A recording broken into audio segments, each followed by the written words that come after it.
Do you work with young athletes and are trying to implement injury prevention programs?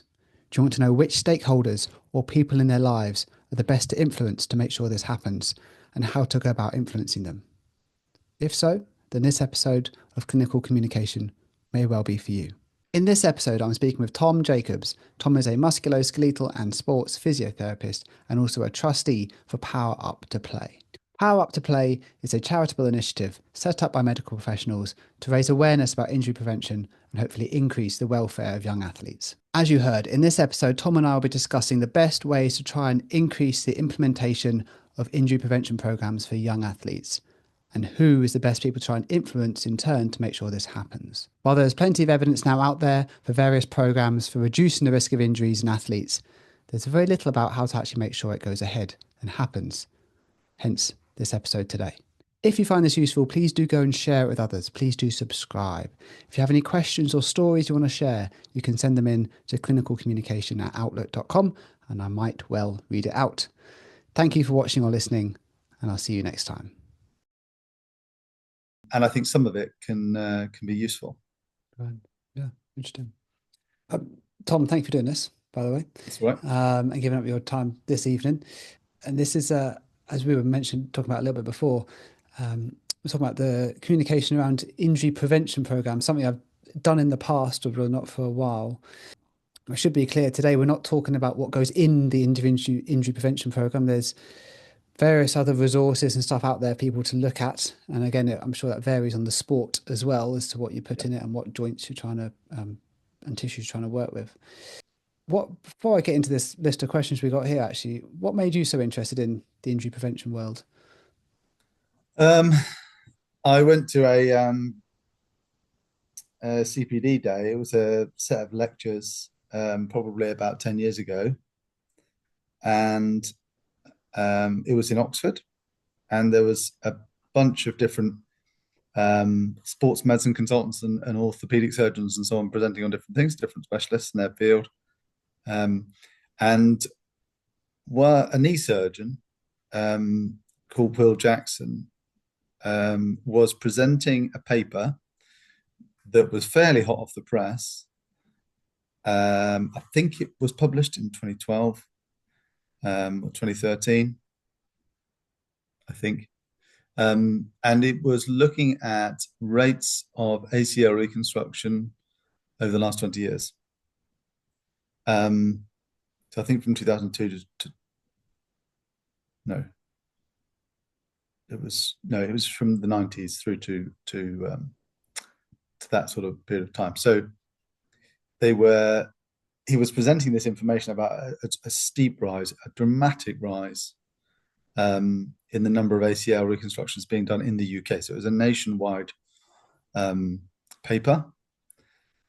And it was, I think, drawn from the ACL registry, which is a national register of ACLs that have been performed. And it's something that all ACL surgeons need to report back into.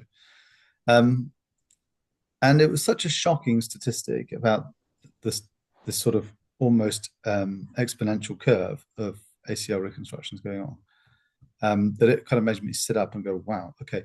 So, and the demographic that I was most surprised by were the sort of children, teenage group, which were a big chunk of the reason why the rise was so rapid in that period. And the immediate question one asks oneself is, well, how accurate is that information? Is that because surgeons are getting much more excited about doing ACL reconstructions and they're wanting to operate on more people? Is it because we're picking up more ACL ruptures, which otherwise would have just put up with a sore or unstable knee and been told that they need to stop playing sports because we didn't know much about ACLs back then? Maybe knowledge has gone up. MRI imaging is being done more widely, possibly, or lots of different reasons. Or is it that more injuries are happening? And to be honest, the first thing he said was, well, we don't really know, but it could be all of those factors altogether. Then I've subsequently learned that actually injury rates have gone up. If you look at other bits of information out there and papers which have actually tried to control some of those variables, you've seen internationally there's been a rise. So it's not just in the UK. I think the reason why it made me sit up and take notice so much is that I was at the time part of my clinical practice one day a week was operating in a private secondary school which was doing a lot of sports, boys' school, and I'd seen quite a few people in their mid-teenage years with a ruptured ACL. And I was sort of like, oh, okay, these guys are quite young. Like I'm I'm used to seeing the odd adult, with an ACL, and I quite like seeing people with ACL reconstructions or with ACL ruptures who are being conservatively managed for that factor. But these guys seemed a bit young, and I thought, it just made me a bit uneasy. So this was very sort of pertinent and timely to get shown this new data. So I went and plucked up the courage to go and chat to this chappie. We didn't really know each other, and it transpired his son was at the school which I was working at as a student. So then he was quite incentivized to sort of to speak to me, I suppose. And I was saying I was a bit concerned about this, but I was more interested in the second half of his talk. So then he started talking about injury prevention programs and the fact that, this is an evidence-based, in fact, very well evidence-based way of reducing ACL ruptures before they happen. And so that, for me, is what triggered it all off. Now, it's an interesting point you made, and this is the first thing I want to ask you before we get into, talking to different people. Should we still call them injury prevention programs? I remember it coming out a decade ago or so. These things were coming through or more, and then there started being this backfire about, we're reducing the risk, but should we call them prevention? Is this setting up too great of an expectation for these programs when obviously people can still get injured for various reasons? Yeah. So I've looked at it from the point of view of in all human activity there is risk. And you could be more specific and saying in all sport there is some risk, and some are more risky sports than others. For example, horse riding, rugby, contact sports. So, and an inherent part of why we enjoy sport, I think, is that there is perhaps a small element of risk or jeopardy, or contact sports, at the very least, it's an element of existing on the edge, and that is a normal, healthy, normal part of sport. That we don't need to wrap up people in cotton wool, and that is not the point. And I like to refer to, in this context, talk about contact injuries and non-contact injuries. So contact injuries are part of contact sport. Yeah. And no one is going to argue that point to the contrary. Non-contact injuries are when something just goes ping or pop, or and the majority of ACL injuries are non-contact. If you look at the data on this, when I ruptured my ACL, it was contact. So then so and so who came and who shoved my knee when it was in an awkward position. But I'm the minority. The majority is when it just happens in an unusual movement, or they land in a way that causes their knee to pivot. So I like to make it simple and say we're interested in reducing non-contact injuries. I'm not interested in getting involved in contact injuries at all. I'm not interested in changing sport. That's not what I'm there for. But when something goes ping or pop when it perhaps didn't need to, or if there's a way of meaningfully reducing the chance of something doing that, and I'm not talking about ankle sprains and a grade 1 pulled muscle or something like that. Again, I'm a bit like, well, you're going to recover from that. Just go and take some rest and rehab it, stretch it a bit, and get back into your sport again. Because the relative impact is not major. It is part of sport, and I really don't have any interest in changing that. And I want to make that a really clear point about that. I love sport. I'm passionate about it, and I take the knocks that come with it. Yeah. And I don't believe in a utopian sporting existence, but I do profoundly believe that when something comes along which is shown to have such enormous impact, and I don't think that can be debated really anymore. There's too much data. Something that's a relatively small intervention that can have so much impact in reducing non-contact ACL ruptures, then if anyone's like me, then you sit up and you go, "Oh, okay, hang on, just say that again. What was that number?" So I remember the statistic that Will Jackson at the time was quoting was about a 50% reduction. I mean, if you tap into this, it's probably between 50 and 70% reduction in ACL risk. So it's not a small injury risk reduction. And the group that I'm most interested in, again by virtue of the impact of such an injury, is this teenage child-teenage group, because what I realized is, and I'll tell you a brief story if I may. May I? Go for it. Yeah, go for it. Okay, so I was on holiday once, a family holiday, and my brother was there, and we were paintballing, and I was behind this bunker, and I was giving covering fire, and then he was going to come dashing by me to get into the bunker. And he comes dashing, and I'm like blasting away at these guys who are on the opposing team. And he comes charging at full speed. And then he lands next to me in the bunker and kind of grunts. And he goes, "Ah!" And I was like, have you just landed on a rock or what? And he goes, "That's my knee." And he goes, "Bugger, bugger, bugger." And I immediately knew what happened, because he'd actually had surgery probably 6 months prior. He had reconstruction surgery on his ACL about 6 months prior. And it was the same knee, and I just put two and two together. I thought, okay, he's just re-ruptured it. And so then we managed to finish the paintball and get him out. Medic! Medic! It was less dramatic than that. But anyway, we get him out, and we go and have a break. And he's looking glum. He comes over and sits next to me, and he's not a happy chappy. And I remember thinking, "You'll be all right, mate. Don't be too depressed about it. We'll get an MRI scan when you're back, and just do some rehab, and either manage it conservatively or maybe operate again, if it depends on what you want to do and what your goals are, and how unstable it is, and different things."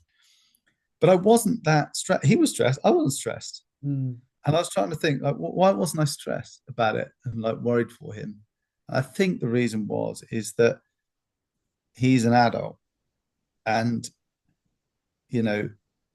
most of his good sporting years are probably behind him. He's in his sort of early 30s. And, if he goes on to develop osteoarthritis, which he's statistically more likely to do because he's had an ACL rupture and because he's had, more than one arthroscopy. So he's almost guaranteed to have osteoarthritis early onset. He'll be probably, I don't know, in his 50s by then, not the end of the world. Maybe into his 60s possibly. And he's a big grown-up boy. I mean, he can look after himself. He'll deal with the trauma of the injury. He'll probably go off sick for a week or so, and then he'll go back to work, and then he'll work through that. Yeah. It won't be massively life-affecting. So you change that up, switch it, and do exactly the same scenario, but they're, let's say, 14. They rupture their ACL. The chance of them having osteoarthritis, as in symptomatic osteoarthritis, by the time they're 30 is significant risk. The impact in being off of sport and away from your friends, and the trauma of having to have an operation, maybe a year and a half before they perhaps look at going back into sport, maybe longer, is hugely impactful at that age. Then you look at re-injury risk. So let's say you conservatively manage, or you have let's say a reconstruction, which is probably still the majority in this country. And that's, I know, open to debate and surgical preference, but I think most still have operative management rather than non-operative management. So their re-injury rate after a reconstruction, if they're juvenile, is about 10 times higher. If you look at the Paterna studies, 2022, it's about 10 times higher than adults. So then you're thinking, okay, so the surgery is not really even achieving what we want. I mean, and these are even in people who've had really good rehab and they're hitting their hop test markers, and it's not for lack of trying and effort and physio input and all that. They're still dramatically more likely to re-rupture again. So then you're thinking, and then if you look at how many people, let's say, of the really gifted population, how many people who have an ACL reconstruction when they're younger go on to make it in the professional setting, is you could almost count them on one hand. Still, like, people don't really make it if they have an ACL reconstruction and they had potential to become a top athlete. So I think what I'm coming to here is that the impact of having an ACL rupture when you are younger, either a child or a teenager, is catastrophic. As in, it's bad when you're an adult. It's really bad. It's like one of the longest rehabs out there, and it's everyone kind of winces if they talk about ACL reconstruction. No one wants to be told that after an MRI has been done. But if you're an adolescent or a child, it's absolutely catastrophic. It's life changing. And the sad news is that really we don't have any treatment options for these people. If you're really honest, and probably some of the pediatric surgeons, particularly the ones in the US, would argue with me on that point. But I hold that statement because, you know, those kind of re-rupture rates are not good news. And I don't think we can say hand on heart that we have effective treatment options for people who are younger and rupture their ACL. So the only option I then started to think of is we must look downstream. We must go earlier in the process and say, well, if it's such a bad thing to happen, once it happened, then you've got to look at prevention. There's no choice. Of course, if things change and we suddenly develop a great treatment option, which fixes people's ACLs and they live a happy life and they don't have a lot of morbidity, great, I'll change my mind. But right now, with what we have available to us, there's not a lot that's any good. Therefore, we are forced to look at stopping them happen downstream. So let's take that group, those kids you worked with in the school. I'm thinking of this 14, 15-year-old male or female who's showing some potentially. We'll keep it football related, as we've been talking about this earlier. They may be already at a county level, or maybe looking to get beyond that, maybe even national level. How do we help a mid-teenager adolescent buy into the idea of these injury prevention programs? Very good question. So let's say they're sort of an aspirational footballer, yeah? Yep. So then my question would, and I'm answering your question with another question. Okay. My question would then be, where are they training? Is it with school? Is it with club? What does the training sessions look like? How often are they happening? What days of the week have they got downtime? If they do a warm up, what does that look like? Do they do any S&C stuff? I guess most people there would be no. Do they have any conditioning advice outside of playing the sport that they want to play?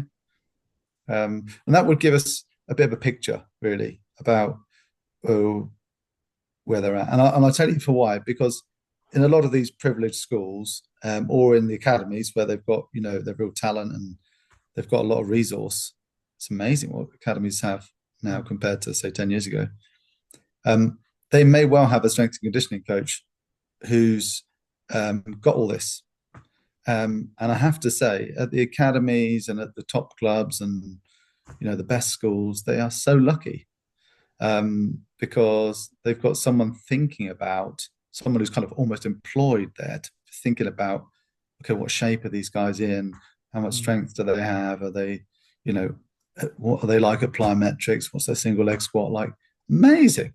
That never would have happened years past. So if that's already there, then it's almost like you don't need to add much, if I'm honest. If they, however, if they are at a state school and they're not at an academy, they're at a local club, grassroots club, but they're talented, they're probably not doing anything injury prevention related. They're probably running around a pitch, kicking the ball around, do a few stretches, and then crack on with the game. And they're probably a high risk group because they've got a relatively high amount of game time. And we know there's a correlation between hours of game time over a period of time, so training, matches, etc., and injury risk for any injury. So that's probably one of the biggest factors. Gender is a big one. So women are between 4 and 6 times more likely, females more likely to rupture their ACL than males are. We know that if you've ruptured one ACL, then you're more likely to rupture a second, whether it's on the same side or the contralateral side. And we know there's a familial link. So if someone in your family is ruptured their ACL, then you are slightly more likely to yourself. So there are factors, but my answer to that question would be, if you've got a young person who's aspirational or talented, and then you need to think about their whole week. I'm interested in injury prevention programs because I think that the big impact that we can have, the obvious missing piece of the jigsaw, is not really at the academies and at the private schools and that area so much. You might be able to suggest some small things in places that haven't caught on, but a lot of them are lucky enough to have resource. The big opportunity here is with grassroots clubs and state schools, and that's why I love the injury prevention programs, because they are short, they are easy to understand, and they encapsulate the kind of main components in an injury prevention program. And if you're interested in that, then there's a really good study by Huang et al. In 2023, which is a systematic review of all the injury prevention programs. And it's good because it really simplifies the whole thing and demystifies what these programs are. And it just basically says they all work as long as they've got these main components in them. Then you've kind of got an average of 53% reduction in ACL injury risk if you do them twice a week. And if it takes 10 minutes to do, 10-ish minutes to do one of these, then you can do it as a warm-up instead of a traditional warm-up. I mean, who says you should be doing this and doing this? I mean, I don't see loads of evidence for doing that. No. But there's stashes of evidence for doing this to reduce the sort of the worst football injury out there, which is an ACL rupture. So why not just switch that out, all that other stuff we used to do when we were in primary school, this, with this stuff? Because it's in the musculoskeletal world, in the sporting world, what we very rarely have is a lot of good quality evidence for something, because it's hard to get. And this is one of those rare moments when we've got shed loads of trials that have been done since the 70s. And then you had FMARC, so the FIFA research arm did loads in 2003, 2004. And then you've got countries like Australia and New Zealand and Canada and Brazil and Switzerland, Germany did a massive countrywide trial of this stuff. It works. I don't think we don't need to debate whether it works anymore. It's more about uptake. And when a bunch of us clinicians in Oxford put together Power Up to Play, the charity that we founded, the conclusion we came to when we said, well, what are we about? Why would we set up a charity, and what are our goals? We found this point that no, we don't need any more research. Thanks very much. We've got enough. We don't need to go out and do another trial or do a review or anything, because the evidence is there. What we found is that uptake is the key thing, and that's the bit we are hoping, the missing piece of the jigsaw that we're trying to resolve as best we can. So I would say looking at an individual's week and what they're doing has to be key, and think, right, what needs to be slotted in there that's going to make the difference. And that may not be with the individual, with the athlete itself. It might be that the coach needs the education and the help and the guidance if they're open-minded to it. So what about coaches then? So I've in the past when I was doing the martial arts stuff, had thankfully conversations with the coach who was very on board, very keen before I even came along to get injury prevention stuff going. And as you say, for the very higher level, someone who's part of an academy, where the processes are already there and they just have to follow along with the instructions, it's almost part of the process. I'm thinking of I don't know, the Sunday league coach or the state secondary school football teacher, someone like that, um, who will have influence over that young athlete doing it. Mm. And we want to encourage them engaging and doing more of these programs. What's the best way to go about it? Yep. I mean, I love living in the real world. I do. And this whole idea that I've always thought, I love the topic of, like, as a physio, for example, giving people exercises and assuming that they're going to go and do them. Uh, I like telling my patients about my ACL journey. So I say the first thing I say to them is like, I ruptured my ACL. I didn't do my exercises, and then they go, oh, and then I said, and I was a qualified physio at the time, and they go, oh, and I said, I'm just going to say that. So let's just get real and be honest with each other here, and let's not give you 10 things to do that you're not going to do. And if it's that one thing that I'm going to give you to do, and you make sure you damn well do it whilst you're brushing your teeth, so that sort of, let's confront the elephant in the room and not pretend that a teenage footballer is going to go and do conditioning at home twice a week. I mean, the likelihood of that happening it's not impossible. Some are dead keen, but it's very low. They're going to want to go gaming, or they're going to want to go and hang out with their mates, or eat, or sleep, or something else. That's, unless you tell someone or force them to do it, again, from a position of authority, and then it's unlikely to happen. And so this was a nice starting point for us when we were thinking about, well, who are the stakeholders here? Who are the key people who are going to shift the needle on whether these things get done?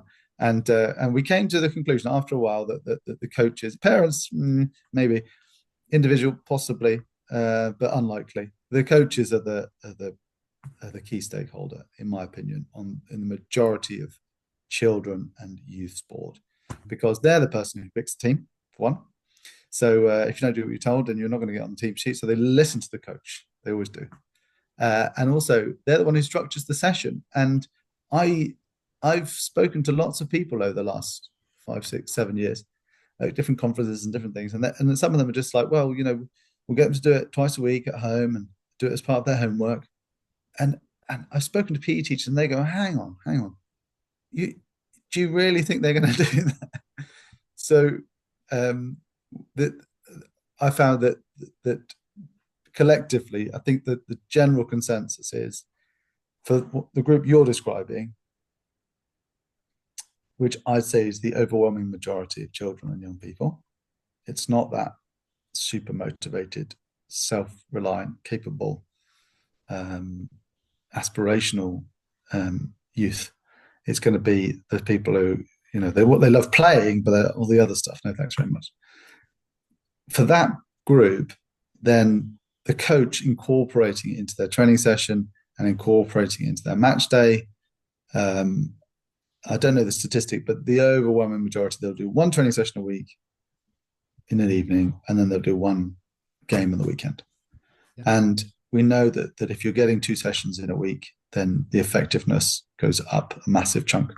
So if we get them to do it as part of what they do before starting training, on their evening, that's one session. But as part of their warm-up for their game, that's your second session, and you're ticking the box.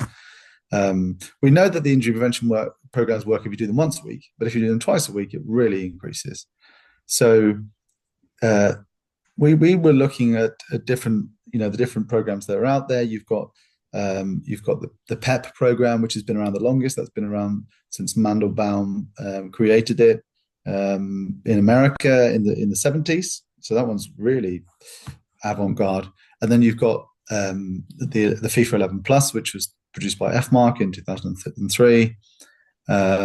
You've got the Activate program that Keith Stokes and the team at Bath put together for rugby. You've got quite a few others now, and there's a few Australian specific ones that have been put together. But in essence, the PEP, the original one, The reason why it's arguably one of the best is it's one of the shortest. Mm.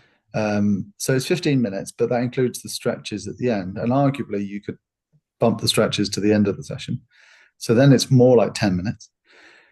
10 minutes you could just about get away with if it's your warm up, whether that's training or match day.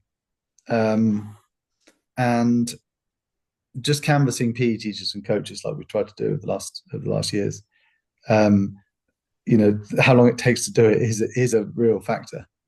And rather than curtailing and changing the PEP significantly, we've decided to stick with the original program when we teach it to coaches at these different workshops, and when we get the physio ambassadors around the country who are connected with the charity to do the same. We try and keep it as close to the original as possible because that's where the evidence lies.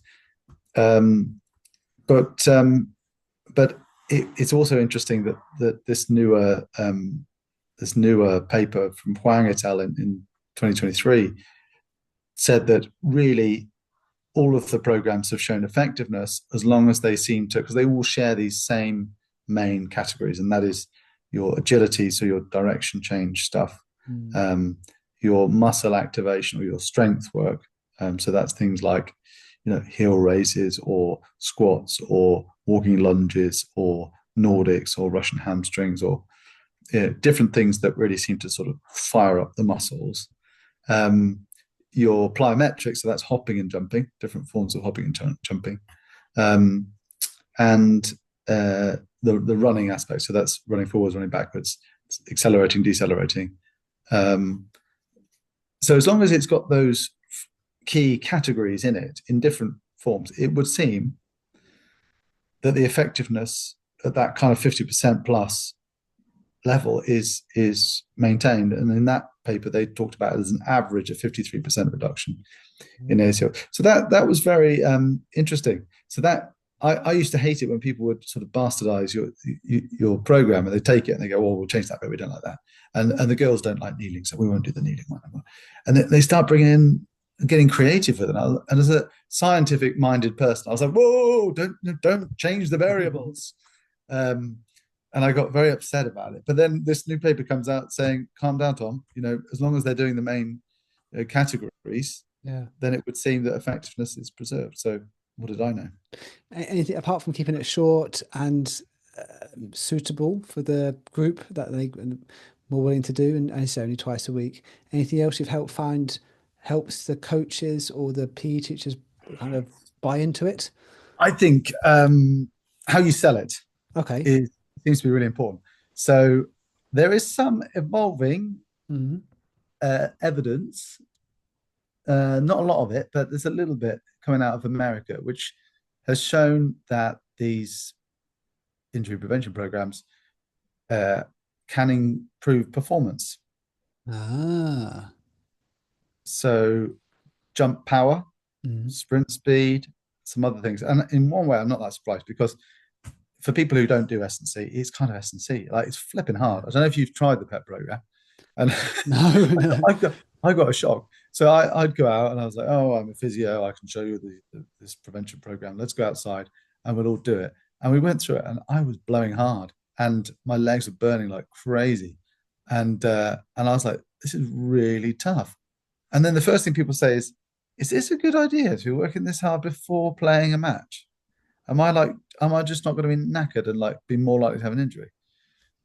And the truth is, it doesn't seem to be that's the case,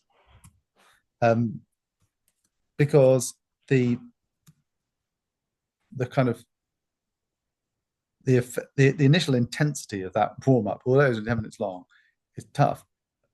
Then your muscles settle down and recover, and then you'll be setting up for positions and things like that. And muscles do have that ability to recover and go again. And we know that. And it seems that the benefit of firing them up, getting things going, get the neuromuscular connections, we think this is what's happening between the brain and the proprioceptive control centers and the stabilizers, outweighs the negative effects of the sort of fatigue that comes from doing the work. But if it is that tough, it's not so much of a surprise then that it's actually improving people's performance. Um, and the performance bit is a real selling point for coaches because they care about two things. They're like, I want my team to do better. Yeah. I want to run faster, be better at shooting, blah blah blah. And they also don't want to have a depleted roster. So this idea of saying, well, you're gonna have more players to draw on, you're gonna have less people on the bench, and they're also probably gonna do better at their sport. And they're like, oh, now I'm listening. Whereas if you talk to them about injuries and doom and gloom, then they see it in a very negative light. Mm. So there is a bit of a selling that needs to be done. So if anyone is, trying to raise the profile of this sort of stuff or reduce injuries, or let's say you've got a patient who's in a junior team and they've had an ACL rupture and you've rehabbed them with great care and attention, and you don't want them to just rebound straight away, and you're thinking, well, perhaps we could speak to the coach, then think about angling it from that direction, because that, in my experience, really helps. Is there any role for influencing the parents at all? Will that make a difference? I'm worried if they might have a negative impact as well if they nag them too much. At what stage? For an adolescent. So again, we're talking that 14, 15-year-old, again, not in the elite level where they're as part of their regime, but maybe at that state, secondary school, or Sunday league kind of area, but they're showing potential. Is involving the parents going to make an impact on these, or is it just going to come down to the coach and leading the session?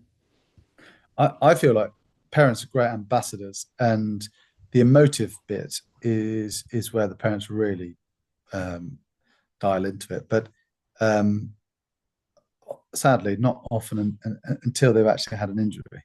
Mm. Once they've had an injury, then the parents are like really suddenly their world wakes up for the importance of this stuff. But prior to that, probably not so much. And yeah, it's a tough one because you have to remember that the parents come with the emotional worry about their child. The Mm. coach doesn't have that same relationship, so they're much more cut and dry, and they're much more like, no, don't worry about it. You've got to knock, you'll be better in a week. And if anything, they're the more pragmatic, optimistic. Let's push down worry. They're used to children and teens getting bumps and knocks, and they're trying to promote robustness and things. So I feel that some parents can become very worried about their child, and I'm sure there are lots of people out there who work in this space in MSK and do rehabs with these younger individuals, and find that the parents are much harder to deal with than the child themselves. Yeah. And I can certainly empathize. But a parent who's on side, who wants to make a difference, they can really raise the profile of this, and they can really help to lobby a club that perhaps isn't very engaged. Mm. So I think you can go both ways with that. And I don't think it doesn't take much to get parents to really become passionate about this topic, I've found. Ah. And as long as that doesn't backfire, then they can be ambassadors. But the people who are going to make the difference, in my opinion, who are the ones who've got the ear of the players, and that is the coach. It comes down to the coach, really. Is there a role for influencing organisations or governing bodies to then influence the coach, who then Absolutely. influences the athlete? So again, big sports like football, rugby, etc., major sports that a lot of people do, this is probably becoming part of routine by now or more known about. I'm thinking more niche or up and coming sports perhaps, but it's maybe not as established. But there are injury rates there similar. Um, what have you found has been effective ways to get organisations and governing bodies on board? What's very interesting is that I've been surprised by the fact that the smaller organisations seem to be much more willing to listen. So Mhm. we've been lobbying uh, sports bodies for a long time, since we set up the charity about 6 years ago, I think it is nearly now. And it's a very mixed response. Um, what what's disappointed me the most, if I'm going to be really honest, is how little the FA has kind of seemed interested in this. Mhm. Local divisional FAs have been very willing to listen, and have invited us in several regions to teach CPD days for coaches, which are optional. So out of say 100 coaches, you might get 20 turn up, because it's not mandated. Interestingly, what is mandated is that certain things in a match day for referees or for coaches need to be documented at every single match, according to FA standards. Like, for example, the state of the corner flags needs to be recorded. And someone told me this who is a coach, and it's in their handbook. But they don't need to record anything about the fact that they did any sort of injury prevention warm-up for the children. So it seems like a sort of, that made me chuckle actually a little bit. So they're quite good at ordering and due diligence on certain things. Yeah. But we've had very little success with the FA from a top-down perspective, and that shocks me. And the reason it shocks me the most is that when FIFA did their research into this ages ago, in 2003, and then in 2004, they released a international guideline saying that all of the local football governing bodies representative for the different countries were then responsible for devolving this information out. So this is when the FIFA 11 Plus, well, the FIFA 11 was produced, and then the FIFA 11 Plus, and then the FIFA Kids, FIFA 11 Kids.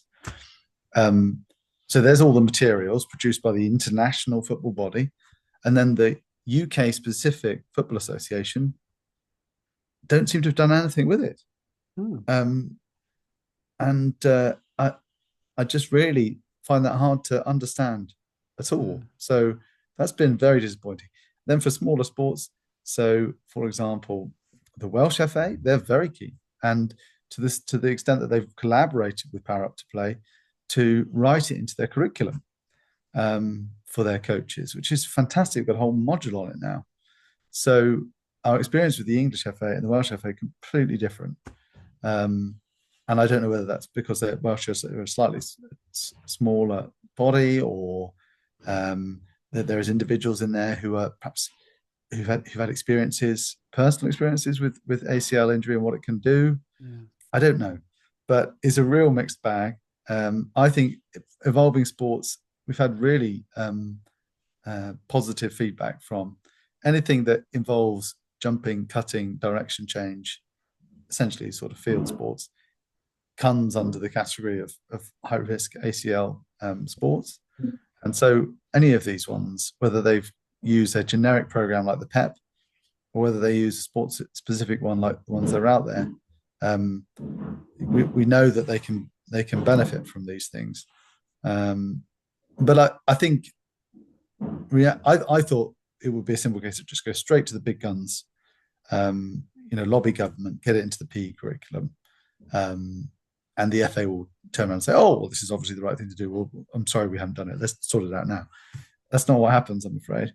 And 6 years later, I've realised that a big ship takes a long time to turn around, and we're not going to stop on that front. We're not going to stop holding people to account and pushing to get change from a governing body level. So that, for example, what I'd really like to see is that all of the FA coaching badges have a module in there that's mandatory, and that all of the PE coaches, for example, it's part of their curriculum. Yeah. Because we'd have stronger, fitter children and young people. And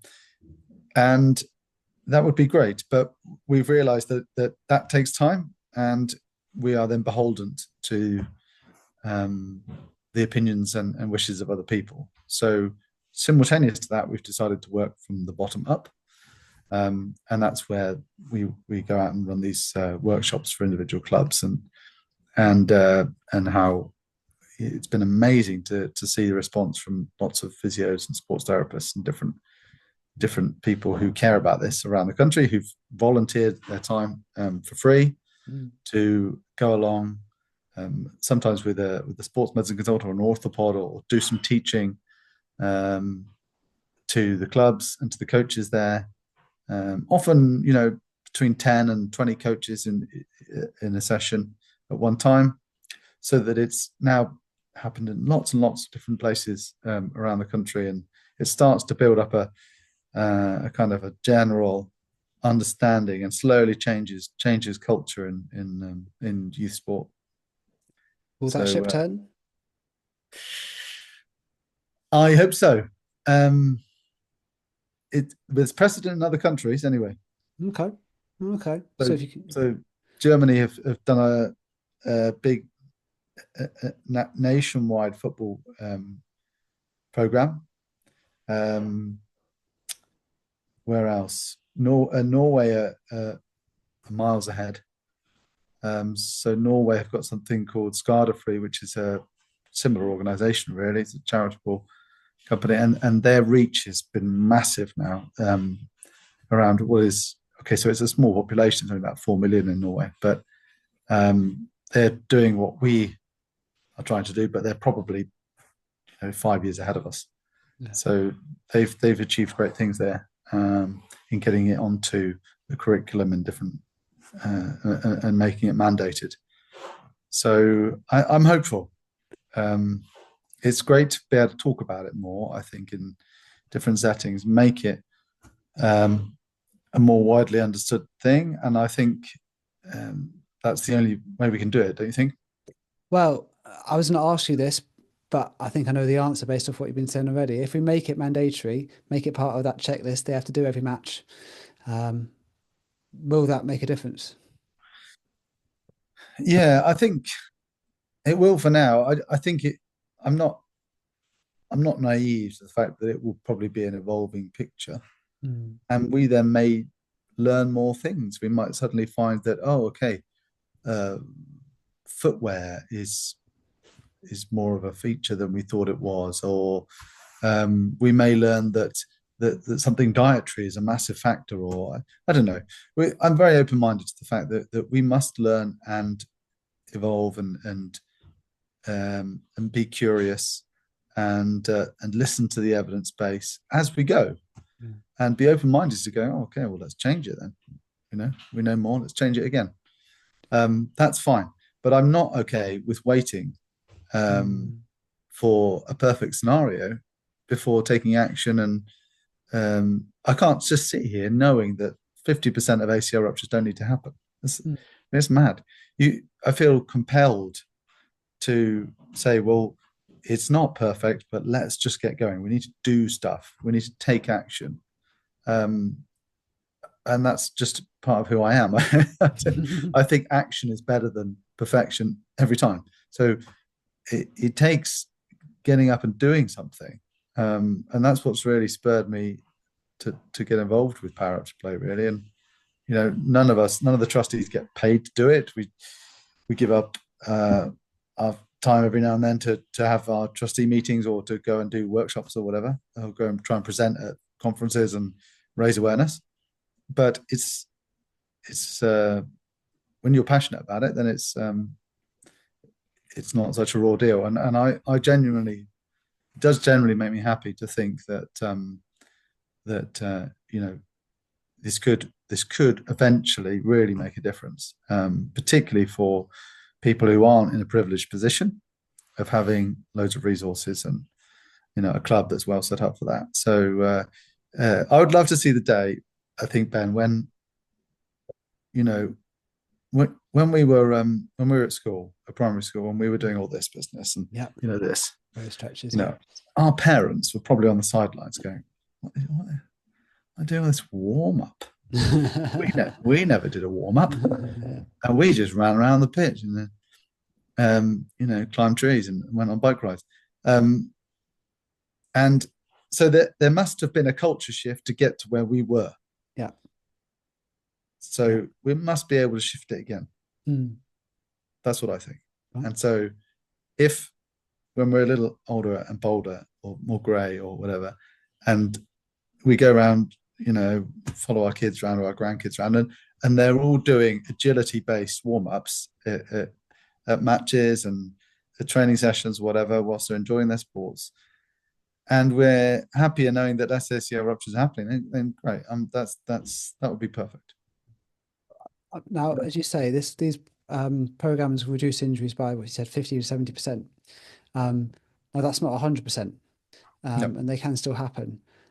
And I'm thinking, I don't know if this ever happened to you, but I'm thinking of a situation where someone's been doing this program regularly, and for whatever reason, just combination of factors, the wrong time, whatever, they have a twist, ACL tear happens.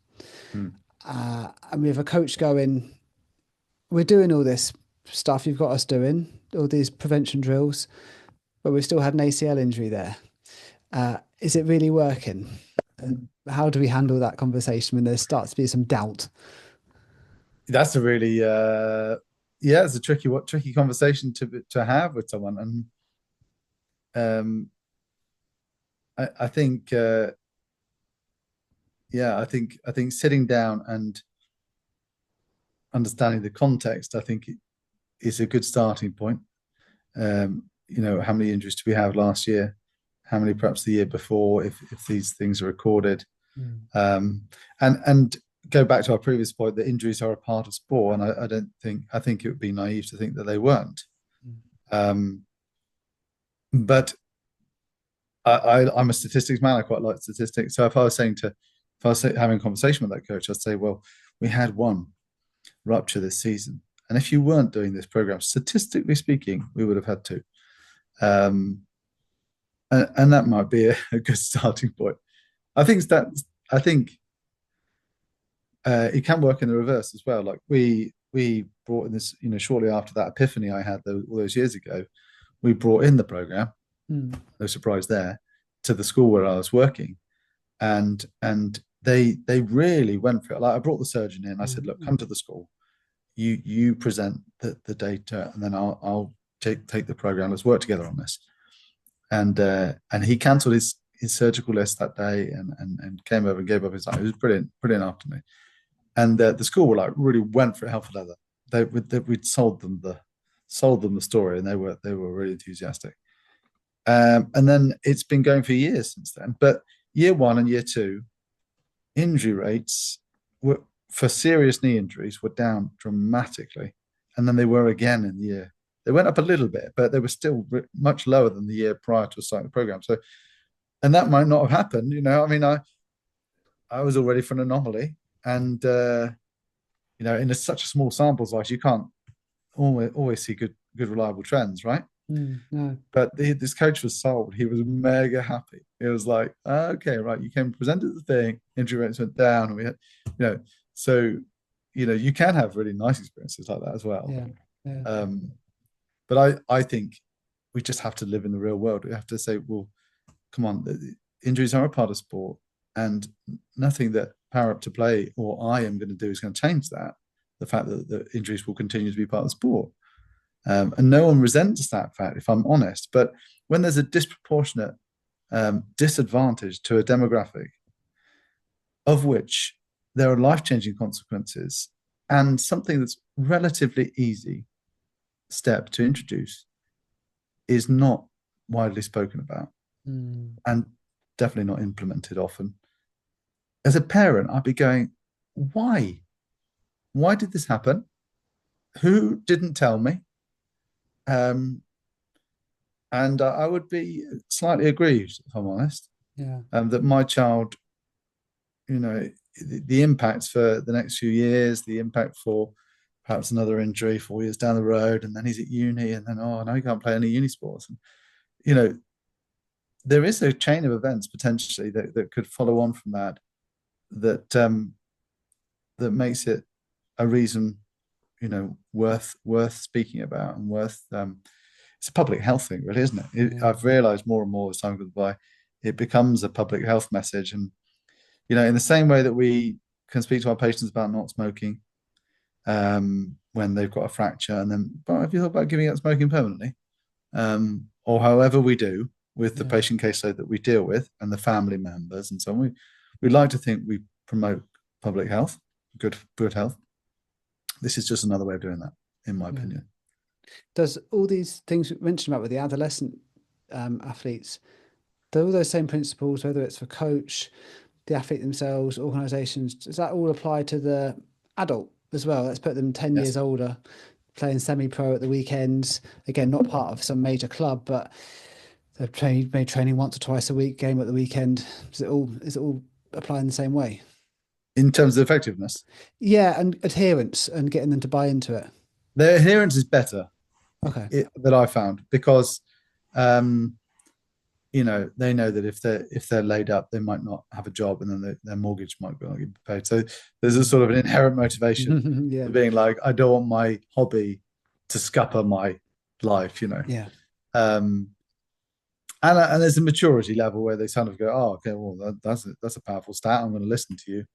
Of course, there's drop-off rates, and we gather data from the people who attend the workshops, and we try and get a picture over time. But there seems to be a reasonably high. There's quite a low attrition rate in terms of doing the program. In a lot of the adults, so that's interesting. And it's funny how things often are habit forming, aren't they? So you've got to do something for a while, a certain number of times before it becomes a habit. Yeah. And I think, we go in there, we scare them a bit, and then go, come on, do these programs. And then they go, oh, this is hard. And say, yeah, but think like in 3 months' time, that will become easier and you'll be fitter. And they go, oh, okay, yeah.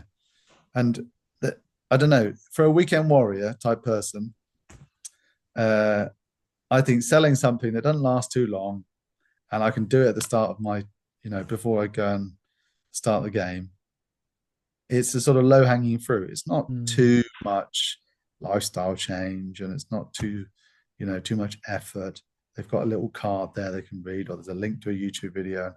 Do you know what I mean? It's sort of, if you make things digestible and realistic for people who've got busy lives, then the adults out there, I feel they get it quite quick. And if they then start doing it a few times over a few weeks, it becomes often habit forming. Yeah. But so before we get into your hardest conversation, sorry, was there other things about adherence and buy-in to injury prevention programs, especially for teenagers, that you wanted to mention that I've missed? There's an interesting study from Switzerland that looked at the effectiveness of injury prevention program adoption over time. So they said, well, do you send the coach? Do you send the parents a kind of a pack? Do you send the coach a video to look at? Do you send them an email? Do you go in there and teach the children? Do you go and train the coach? Like, what's the method? How do you get the information across in order to have the best adherence over time? And they concluded, and this was a big part of what we shaped our early journey in Power Up to Play, they concluded that the trainer model is the most effective for adherence. So let's say you've got an under-16s coach, and in the same club you've got an under-13s coach and an under-19s coach. Instead of sending an email to the under-9s coaches, so can you just disseminate that to all the coaches and get them all to do it? Because they read the video and it'll be convincing enough. They found that if you go in person, get the coaches to do the thing so that they can see it and feel it and understand it, and it's retained better.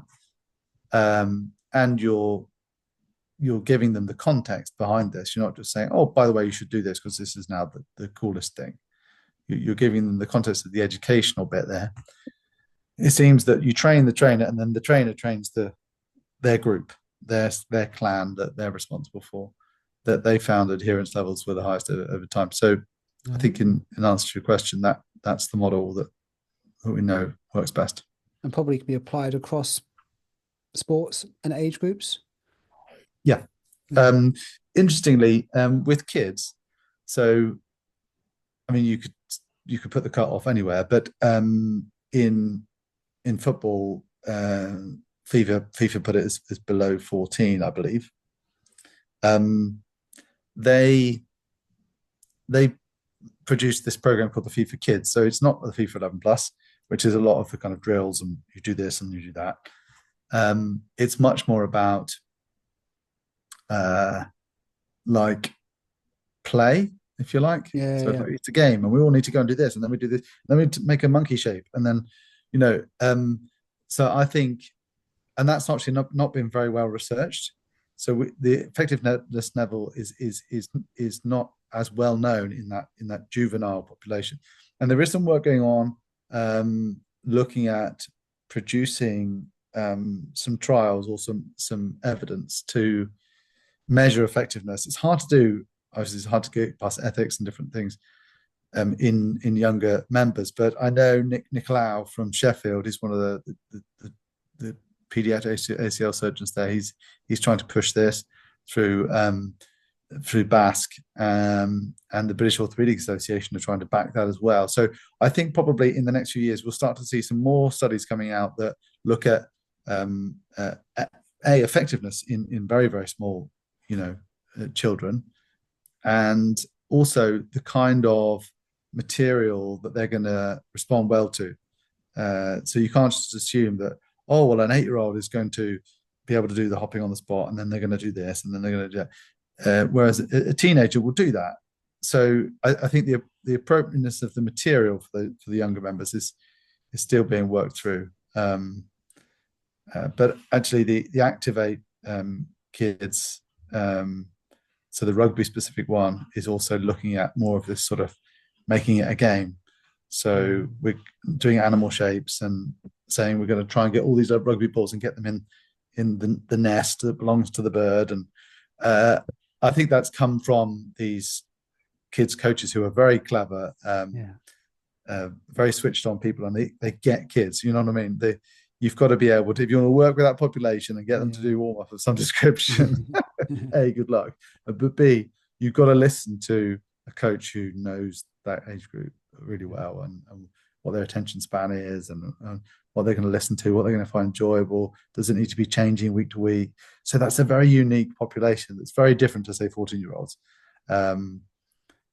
So that's going to be evolving. That younger demographic target group is going to be changing. I think we're going to get more material come out for that.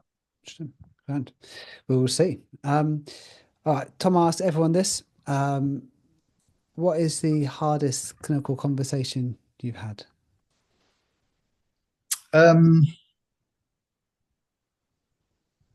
I think there's quite a few. I think probably in this context, one of the hardest I've had is with a 10-year-old and his parents who'd ruptured an ACL, and they were kind of asking, what should we do with it?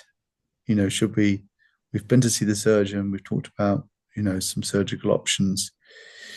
Do you think we should have the surgery, or should we wait? Or should we try and conservatively manage it? Really a difficult conversation, if I'm honest. I think there are different reasons for that. I'm not a surgeon, so I'm not pretending to understand all the nuances of the surgical options. And the surgeon was a pediatric specialist and someone I do know professionally quite well and I trust. But even then, we all have biases, and there is very mixed opinions on how to manage an ACL rupture. And you've got growth plates to consider. You've got a kind of whether you go through the growth plates or you do a growth plate sparing technique, or whether you do an external stabilization with what we call like a wraparound. Do they then add a lateral tenodesis maybe? So there's lots of like surgical bits to consider. Then you've got the fact that as soon as they put in a children's graft, as they turn into an adolescent, they've still got a children's graft in situ. So it's not going to be very size appropriate for this new person with bigger bones. or not, and greater forces going through. So then you've got that to consider. The re-rupture rates are high. But then the argument, particularly from the American surgeons, would be, and other places, would be that you're protecting the meniscus, and there is some evidence to suggest that meniscal tear rates are higher in the non-operated group. So you're weighing all this stuff up, and then they're going, "Well, what do you think?" That's a hard conversation to have. I know in Norway, which are probably fairly world leading on this in this field, they now have a policy from the Oslo Sports Institute where they pretty much, unless there is mechanical locking or significant persistent effusion that's not settling, or a meniscal tear, a significant meniscal tear, they will manage conservatively as standard.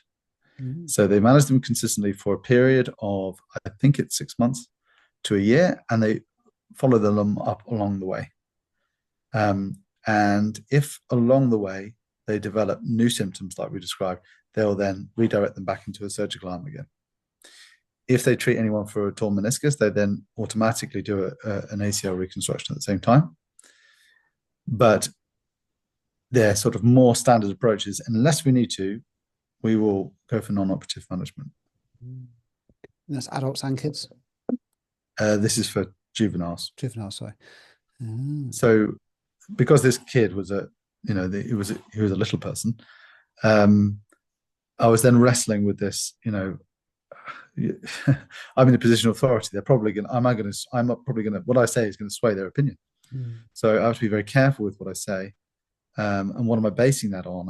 And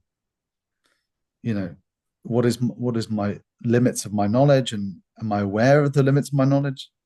And because I've spent more time with them than the surgeon has, they almost listen to me more. I've built this rapport with the parents and the kid. So suddenly the weight of responsibility was suddenly quite heavy, and I thought, well, maybe I don't know as much as I should in this field. And I feel that even more perhaps now because of the charity stuff. I've been to a lot of these conferences, the International Knee Conference, and a couple around Europe, and I think it's opened my eyes more to the fact that different countries do things differently, and they have different approaches. They're much more interventional in the US. Scandinavia are way hands off, and we're somewhere in between.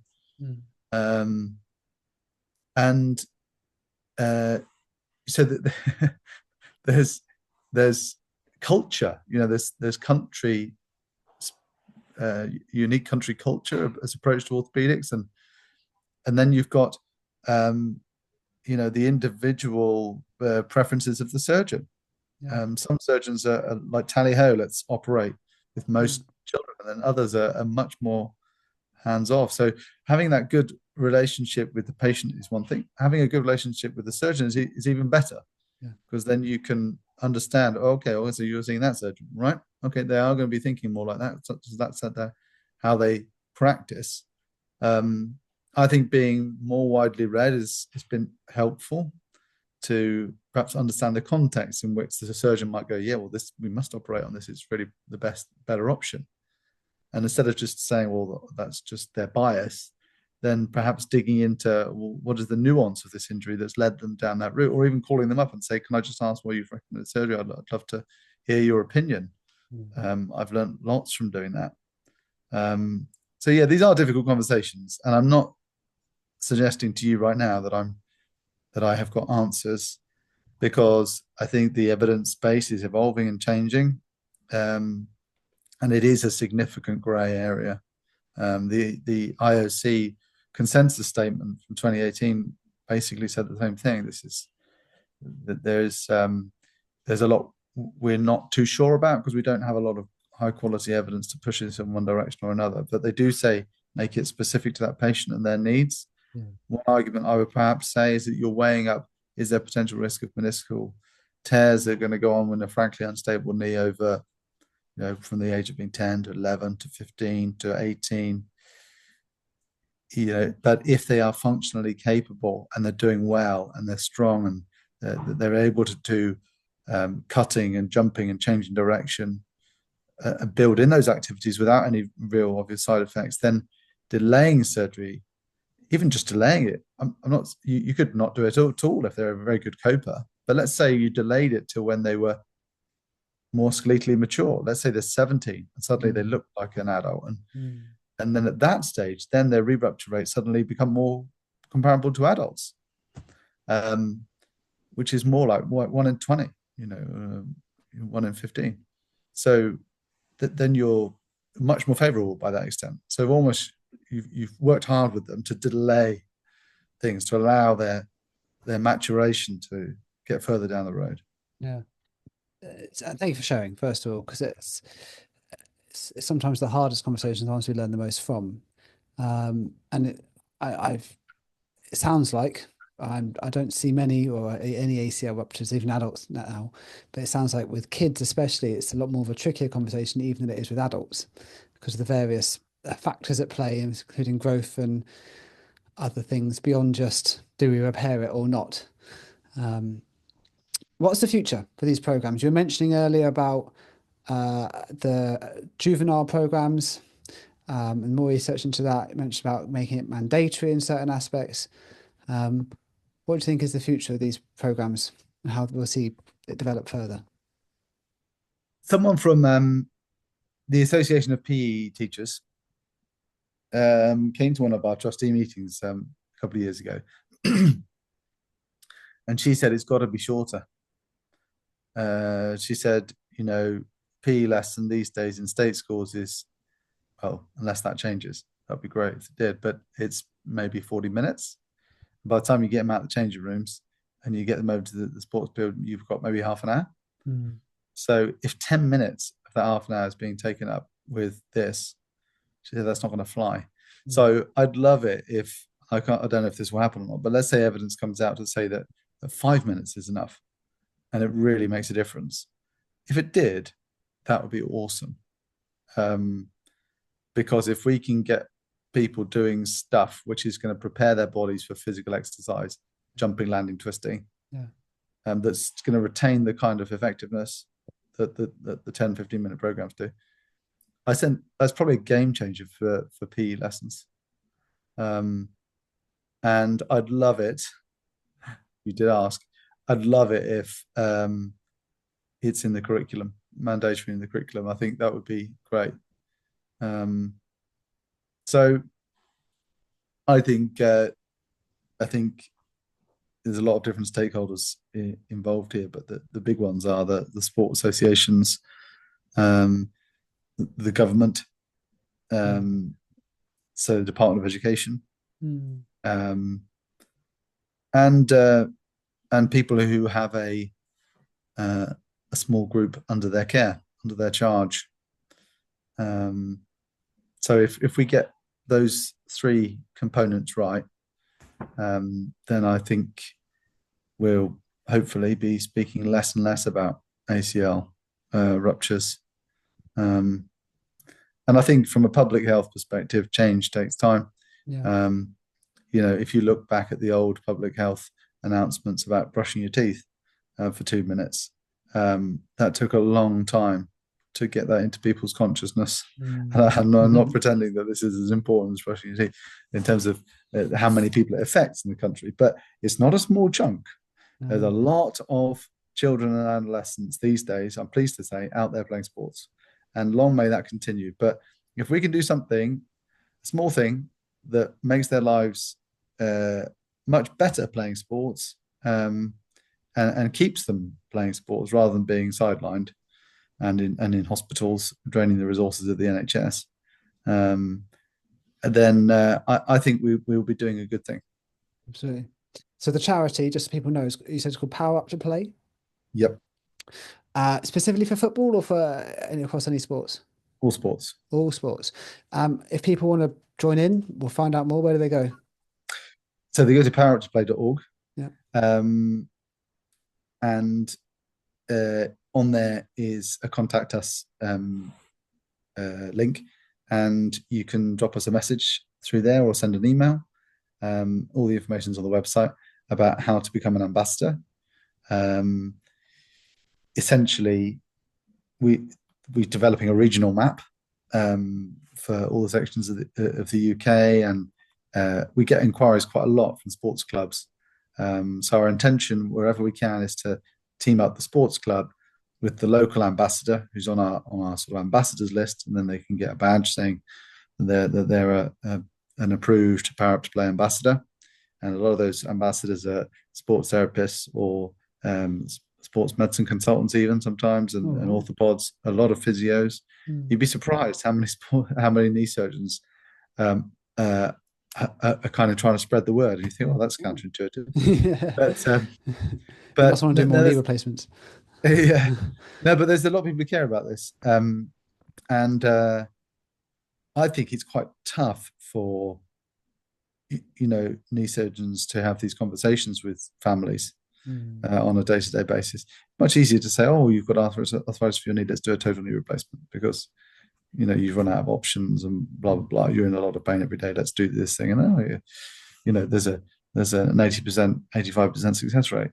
So that's an easier conversation to have. I don't think they like having these conversations with children and teens. So you can send a message to Power Up to Play, and then you'll be sent information back. And if there's a need in your area, or that's not being covered already, or if we can team you up with other ambassadors or volunteers locally, then we will aim to do that. And then we do ambassador CPD.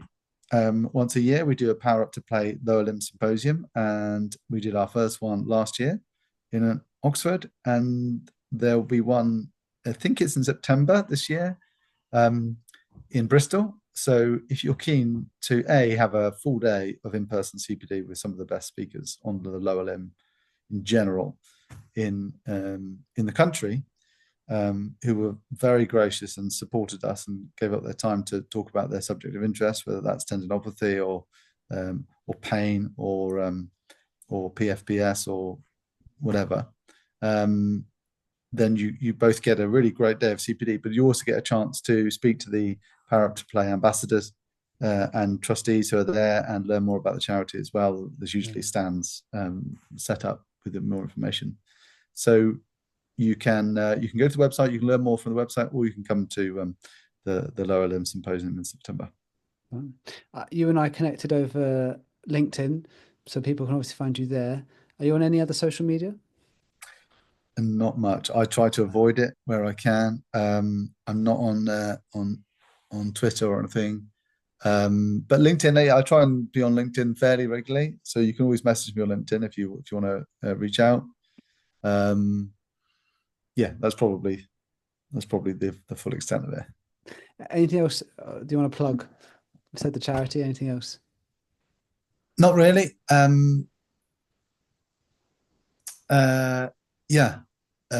If you're at conferences, or I was at Therapy Live a while ago, or particularly more and more as in-person conferences coming back in. If you're interested in ACL, if you want to reach out, then you can always get in touch. And if you get a chance to meet, or you see me at one of these conferences or events, please just come up and say hi. It's always nice to have a chat to people who are in the clinical setting. I'm a clinician still myself. I still do a few days a week clinical. Always nice to chat to people who share these sort of ideas.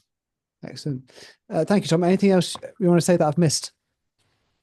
No, it's been really nice to be on, Ben. Thanks for inviting me on, and good luck with the rest of your podcast. I think sounds like you've been cracking on a good long while. So long may that continue. Thank you, mate.